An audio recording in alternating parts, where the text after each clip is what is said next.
A gente Ju, um ponto que você falou, que eu acho até importante a gente explicar, né? Que você falou assim, dos medicamentos e que essa perda de peso chega em média ali, né, em 15%, né? E a gente está falando do tratamento de obesidade. E eu vejo também as pessoas confundindo também, né? Entendendo que, assim, existe a questão do sobrepeso, né? Mas as pessoas têm feito também um uso, enfim, para caber num biquíni, para caber num vestido, né? E imaginam também uma perda de peso muito brusca e muito grande, como se fosse o único, o principal objetivo, né? Uhum. E o que a gente vê, eu queria que vocês, né, se puder explicar, né, e comentar sobre isso, que eu acho importante, que reduções em 10, 15% no peso, né, assim, já trazem uma melhora muito significativa nesses desfechos negativos associados à obesidade, não é? Sim. Explica um pouquinho melhor, assim, sobre isso e qual a expectativa que as pessoas, enfim, podem ter em relação a essa questão da perda de peso, se precisa perder 20, 30, 40 quilos para ser mais saudável, enfim, uma pessoa obesa, enfim, como é que isso funciona? Então, o que eu costumo dizer quando eu começo a tratar um paciente com obesidade é o seguinte: cada peso perdido é lucro. Uhum, Então, assim, a gente não tem uma meta estabelecida, nem um peso ideal, né? Que aí a gente vai se guiar pelo IMC, que não é a melhor proposta, né? Então, cada peso que ele perder, ele está ganhando em qualidade de vida. Então, a gente começa a ter bastante benefício a partir de 5% do peso corporal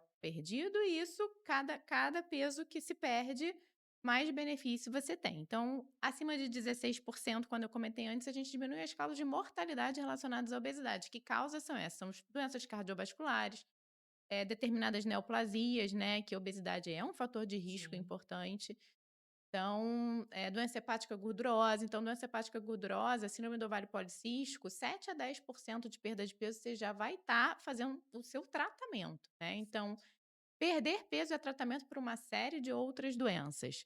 E aí, um outro ponto que você falou sobre o uso indiscriminado, né, que todo mundo está usando e que quando a gente olha na teoria, nossa, mas perde 15, 20% do peso corporal, então eu vou tomar e tá tudo bem. Uhum, Então, assim, os efeitos colaterais, náusea, constipação, para muitos pacientes que não conseguem tolerar. uhum, Então, o acompanhamento médico ele é fundamental para a gente saber quem são os pacientes que têm indicação para fazer, como que a gente faz, né? Como é que a gente faz essa progressão de dose, que critérios, o que, que a gente vai observar durante a progressão de dose para saber se eu vou chegar à dose máxima ou não, se eu estou ali uhum, dentro de uma limitação, né?